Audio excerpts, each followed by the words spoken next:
Dans cette vidéo, je vous présente deux notions importantes en calcul intégral.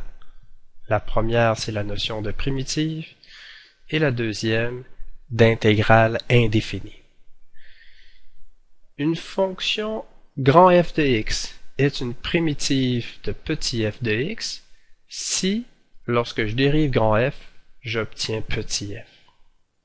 Une remarque ici importante, si j'ai une primitive associée à petit f de x, alors j'en ai toute une gamme, parce que je peux ajouter simplement une constante à la primitive que j'ai trouvée, et ça me génère une deuxième primitive.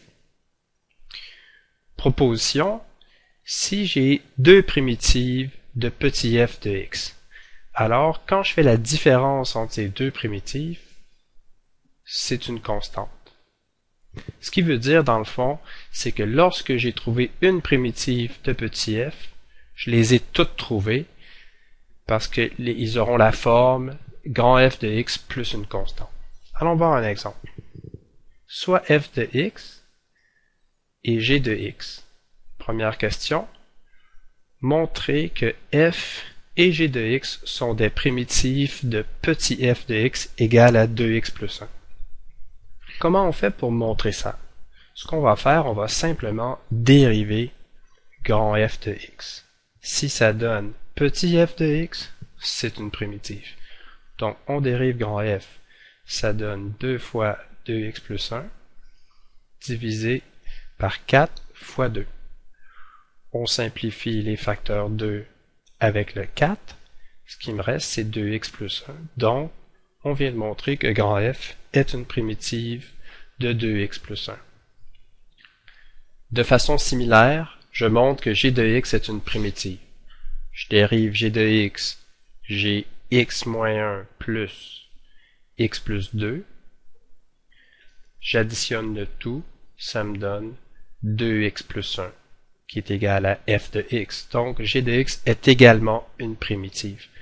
En me fiant à la proposition ci-dessous, je sais que la différence entre f de x et g de x doit donner une constante. Allons le vérifier. F de x moins g de x, c'est égal à la différence de ces deux fonctions. Je développe le carré de la première fonction, ce qui me donne 4x2 plus 4x plus 1, divisé par 4, bon, je vais l'écrire dans un instant, moins le développement du produit, qui est égal à x au carré plus x moins 2.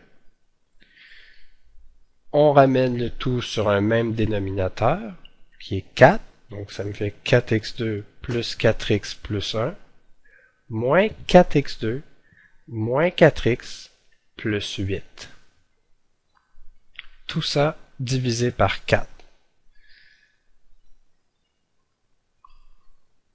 On peut donc simplifier les 4x2, les 4x, et tout ce qui reste, c'est 1 plus 8, donc 9, 9 sur 4. 9 sur 4, c'est bien une constante. Donc, c'est pas une preuve de la proposition, mais ça montre au moins que dans notre exemple, les deux primitives ne diffèrent que par une constante.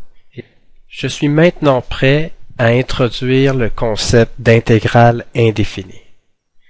L'intégrale indéfinie de f de x, c'est l'ensemble de toutes les primitives de petit f de x. On écrit ça comme étant grand f de x plus c, où grand f de x est une primitive de f de x. La notation, c'est un grand S allongé, petit f de x dx. Allons voir dans le détail à quoi correspond cette notation. Le premier S, le grand S allongé ou stylisé, c'est le symbole d'intégration. Ça fait référence à sommation, parce que l'intégrale définie, qu'on verra un peu plus tard, c'est une somme d'aires de rectangle. Donc S pour sommation. Le petit f de x est la fonction à intégrer, l'intégrande. dx, ça indique par rapport à quelle variable on intègre. Grand F de x, la primitive de f de x, et c, une constante. Allons faire quelques intégrales.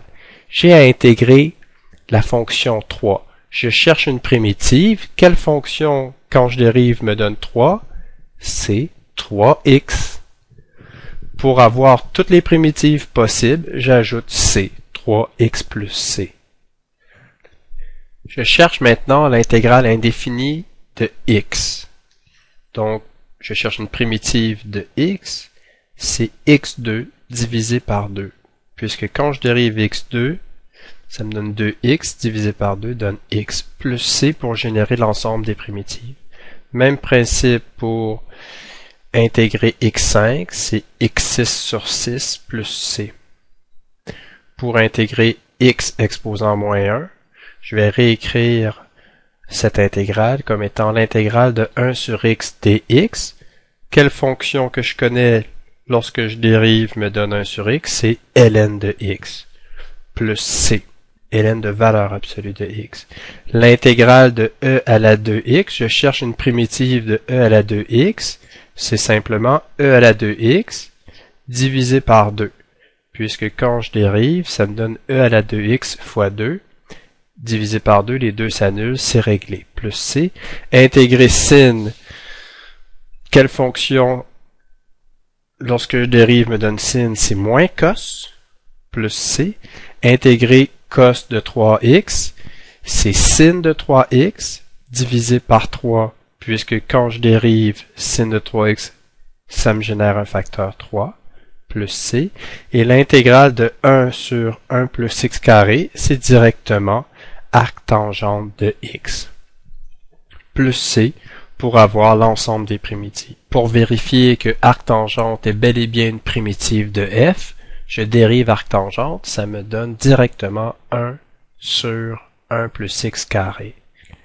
Il faut donc bien connaître les dérivées des fonctions trigonométriques inverses. Voilà pour cette vidéo.